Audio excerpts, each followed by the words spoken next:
नमस्ते दोस्तों। तो आज का हमारा विषय है व्रत, उपवास, जिसे आप इंग्लिश में फास्टिंग भी बोलते हैं। तो फिर क्वेश्चन आता है कि व्रत क्या होता है और इसे कैसे किया जाना चाहिए, इसके करने के क्या नियम होने चाहिए। तो आज हम इसी विषय पे बात करेंगे। तो हम आगे बढ़ते हैं। वैसे तो व्रत ईश्वर भक्ति के लिए किया जाता है, लेकिन आमतौर पे लोग इसे अपनी कोई मनोकामना, कोई इच्छा पूर्ति के लिए, कोई स्पेशल विश होती है उसके लिए, या फिर आपके कुंडली में कोई दोष होता है, आपको पंडित ने या गुरु ने अगर कुछ बताया हुआ होता है तो उसके हिसाब से भी लोग इसे करते हैं। So the concept behind Vrata is what exactly? Vrata or Upavas is a act or a process, we can say, which can makes you to be so closer to the universe or to the God. अगर आप ईश्वर के लिए कुछ करना चाहते हैं, उसे महसूस करना चाहते हैं और उस शक्ति के थोड़ा सा करीब आना चाहते हैं, तो आपको बहुत सारी जो क्रियाएं होती हैं उसमें से एक हो सकता है व्रत, उपवास, जिसके थ्रू जो एक माध्यम बन जाता है एक ईश्वर और एक भक्त के बीच में। तो व्रत जो होता है वो आपको बहुत सारी चीज़ों से दूर भी ले जाता है, जिसको आपको अवॉइड करना चाहिए, लेकिन आप अवॉइड नहीं कर पाते हैं because of your daily schedule. और बहुत सारी चीज़ें जिसको आपको अंदर ग्रहण करने की, उनके करीब आने की ज़रूरत होती है, लेकिन शायद टाइम नहीं मिल पाता है। बहुत लाइफस्टाइल ऐसी होती है हमारी जो हमें नहीं आने देती है। तो व्रता इसलिए रखा जाता है, एटलीस्ट आप वीक में एक दिन करिए, आप मंथ में एक बार करिए, लेकिन जब भी आपको मन हो आप वीक में 2, 3, 4 बार, depend on a person wish, वो जब भी रखना चाहे वो रख सकता है। तो बट एक सजेशन ये दिया जाता है कि at least we should keep 1 day vrata in a week. आप सप्ताह में एक दिन व्रत रखना ही चाहिए, क्योंकि हम इतना सारे वातावरण में रहते हैं, तो आपकी बॉडी, आपका माइंड इतना ओवरलोडेड हो जाता है स्ट्रेस से, आपकी बॉडी में बहुत इम्प्योरिटीज़ आ जाती हैं, बाहर का खाना होता है, बहुत सारे नेगेटिव थॉट्स भी आ जाते हैं। सो बहुत सारी इम्प्योरिटीज़ जो होती हैं वो आपके ब्रेन में, आपके हार्ट में, आपकी फुल बॉडी, आपके ऑरा के आसपास हो जाता है। So when you actually do a vrata, so you purify exactly your aura, you're mentally, physically, spiritually, you get purified. तो व्रत एक्चुअली क्या होता है? अब मैं मुद्दे पे आती हूँ।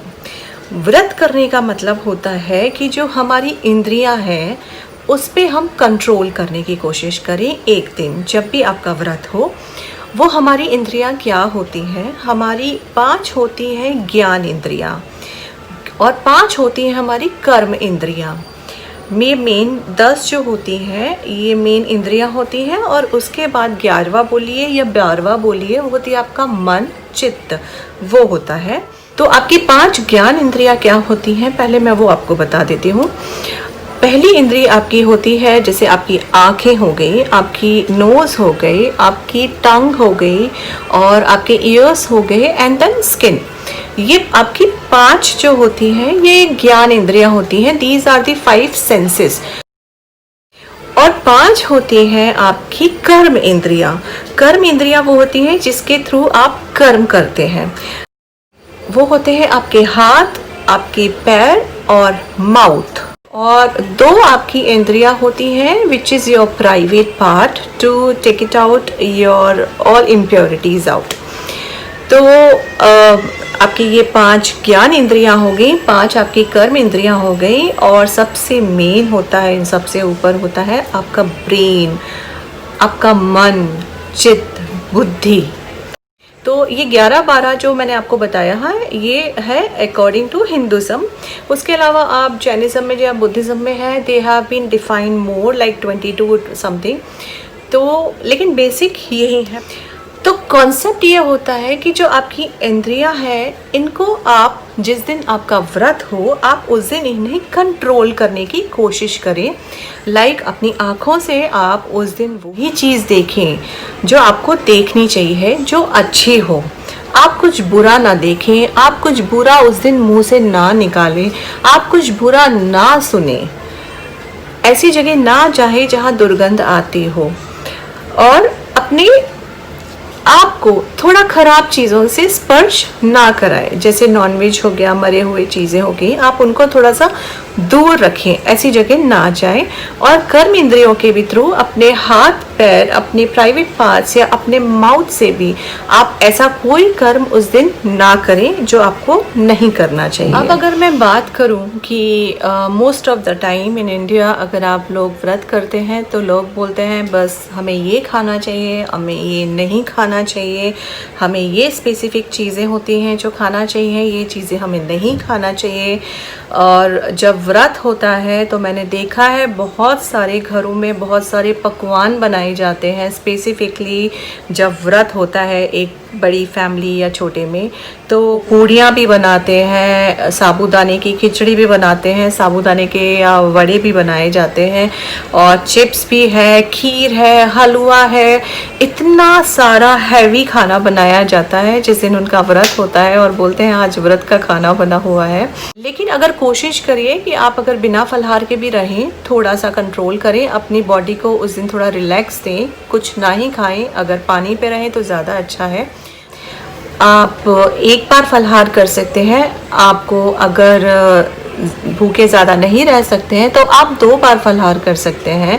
अगर कोई व्यक्ति ज़्यादा बीमार है या बच्चा है या ज़्यादा बूढ़े हैं, वो नहीं रह सकते हैं, उनको कुछ इशू है, वो 3 बार भी फलाहार कर सकते हैं। अगर कोई फलाहार पे नहीं रहता है, अगर उसको तकलीफ़ है बॉडी फिज़िकली, तो वो कुछ एक टाइम खाना भी खा सकते हैं, that is not an issue. लेकिन बार बार नहीं खाएं। अगर आप समर्थ हैं करने में तो कोशिश करिए कि आप जितना खाने से उस दिन बचें, उस दिन अच्छा है आपके लिए। कंट्रोल आपको करना चाहिए अपने मन, बुद्धि और टंग पे, कि आपको मन ही नहीं होना चाहिए किसी चीज़ का खाने का।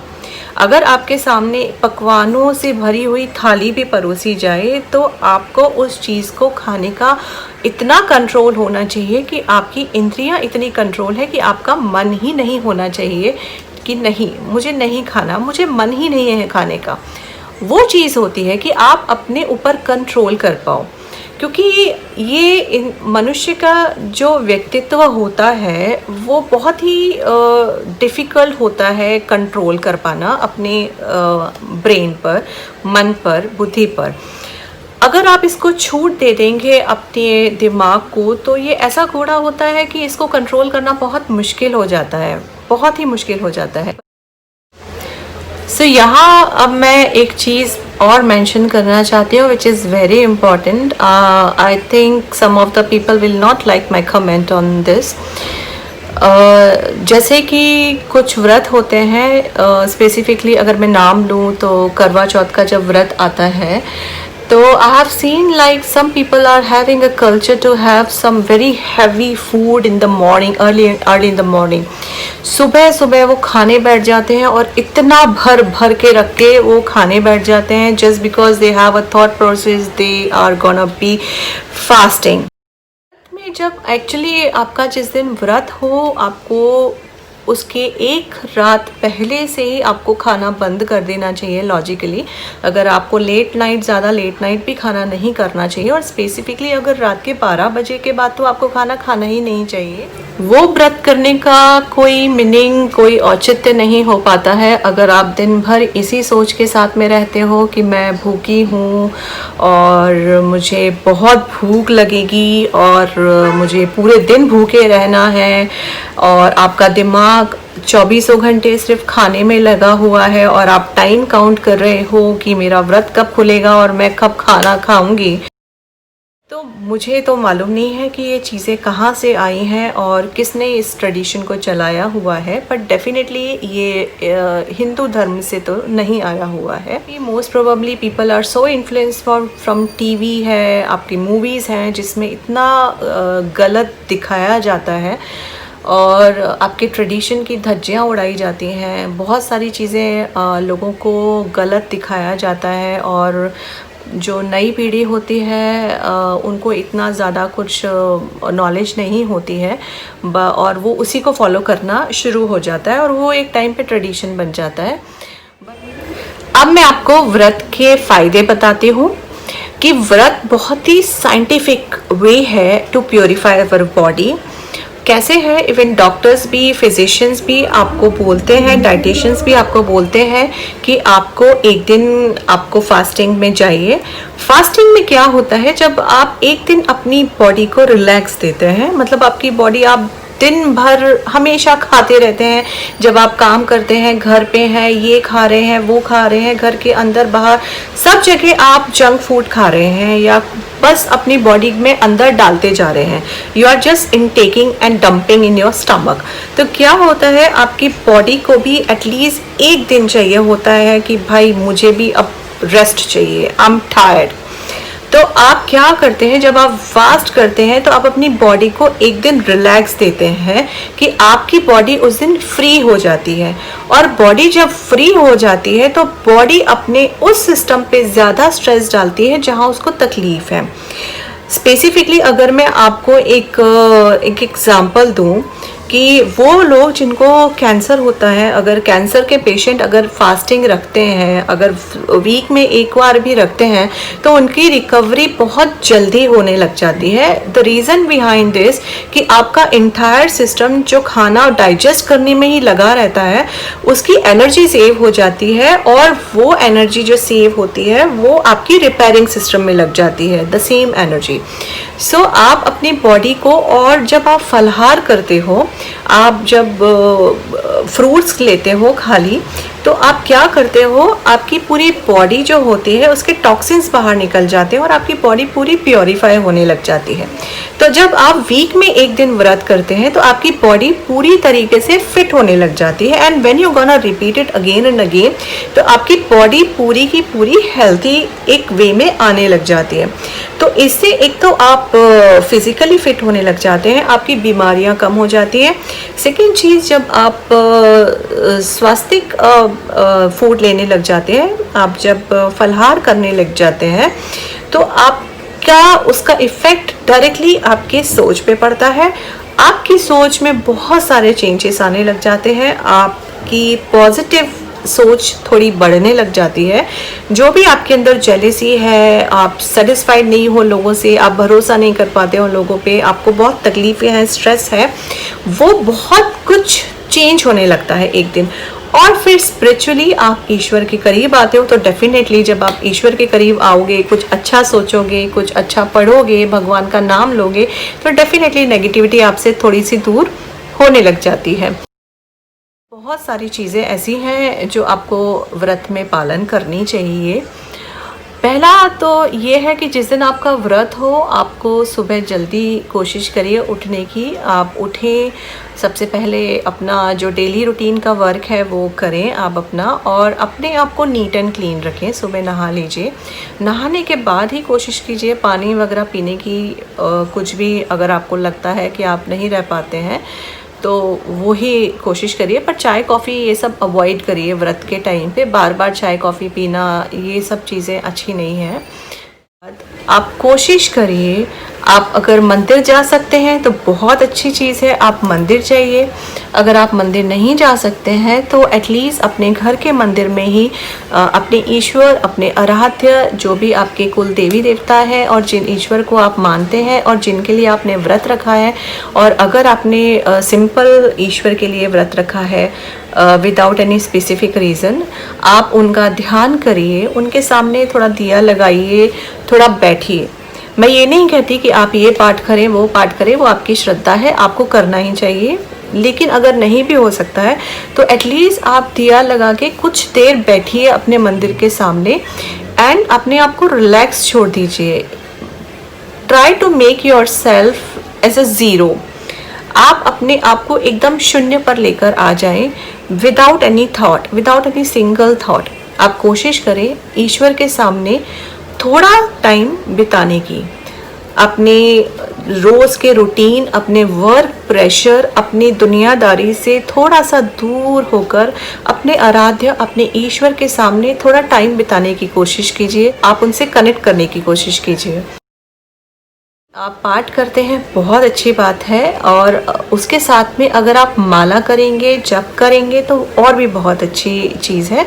ईश्वर के नाम लेने से बढ़कर और कोई चीज़ नहीं होती, तो आपको माला ज़रूर करनी चाहिए। अगर आप ज़्यादा नहीं कर पाए तो कम से कम एक माला तो आपको करनी ही चाहिए। बाकी आपकी श्रद्धा, आप जितनी माला कर सके, तो एटलीस्ट जाप ज़रूर करिए, ईश्वर का नाम लीजिए, और उसके बाद फिर आप अपना रूटीन का काम कर सकते हैं। कोशिश करिए जिस दिन आपका व्रत होता है उस दिन थोड़ा सा, भले ही मिनिमम 1 घंटा आप लीजिए, लेकिन आप कोशिश करिए उस दिन मौन व्रत धारण करने की। आप अपने आप को संसार से, इस दुनिया से काटने की कोशिश करते हैं जब आप मौन व्रत ले लेते हैं। तो आप अगर शांति से ईश्वर के सामने भी बैठेंगे 1 घंटा, तो आपको समझ में आएगा कि क्या आपके थॉट प्रोसेस में चेंजेस आ रहे हैं, आपके दिमाग में क्या चीज़ें चल रही हैं और क्या चेंजेस आ रहे हैं। तो आप थोड़े थोड़े स्पिरिचुअली अपने आप ही आप महसूस करेंगे, इंटरनली आप कनेक्ट करने की कोशिश कर पाएंगे, और आप बहुत सारी चीज़ों से बच जाएंगे। कई लोगों को बहुत हाई ब्लड प्रेशर होता है, कई लोगों को स्ट्रेस होता है, बहुत तकलीफ़ें होती हैं। अगर वो थोड़ा मौन व्रत भी लें तो उसमें बहुत उनको रिलीफ मिल सकता है। तो सेम चीज़ अगर कोशिश करिए आप थोड़ा मौन व्रत ले सकें तो बहुत अच्छी चीज़ है। और ब्रह्मचर्य का पालन तो आपको करना ही चाहिए और करना ही होता है। इसमें आराम, जितने ऐशो आराम की चीज़ें होती हैं, अगर आप उन चीज़ों से थोड़ा दूर रहें, उस दिन अपने आप को थोड़ा सा सात्विक अगर परिस्थितियों में ढालेंगे तो बहुत अच्छी बात है। जैसे कि आप अगर उस दिन 1 दिन अगर ज़मीन पर सो पाएँ तो ज़्यादा अच्छा है, और आप अपने किसी भी लग्जरियस किसी भी चीज़ों का अगर यूज़ ना करें तो और भी अच्छा है। कोशिश करें उस दिन टीवी से दूर रहने की, उस दिन मोबाइल से दूर रहने की, अपने गेम्स वगैरह कोई भी गैजेट्स से थोड़ा दूर रहने की, क्योंकि हो सकता है वो ऐसा कुछ आए जो आपके दिमाग को डाइवर्ट कर दे, थोड़ा डिस्टर्ब कर दे। किसी के ऊपर गुस्सा ना करें, आप किसी के बारे में गलत ना सोचें और किसी को गाली ना दें। जिस दिन व्रत हो उस दिन कोशिश करें दान देने की, जितना आपका सामर्थ्य हो। आपका सामर्थ्य अगर नहीं हो तो 10 रुपये दीजिए, अगर आपका सामर्थ्य बहुत अच्छा है तो आप कितना भी पैसा दे सकते हैं। कहीं कोई बीमार हो, कहीं कोई वृद्धाश्रम हो, या कहीं किसी को मेडिसिन चाहिए, तो आप उसके हिसाब से आप दान दे सकते हैं। आई होप आपको मेरा वीडियो पसंद आया होगा, तो प्लीज़ मेरी इन्फॉर्मेशन को लाइक करना, शेयर करना और सब्सक्राइब करना ना भूलें, और स्पेशली बेल आइकॉन दबाना ना भूलें। Thank you for watching me.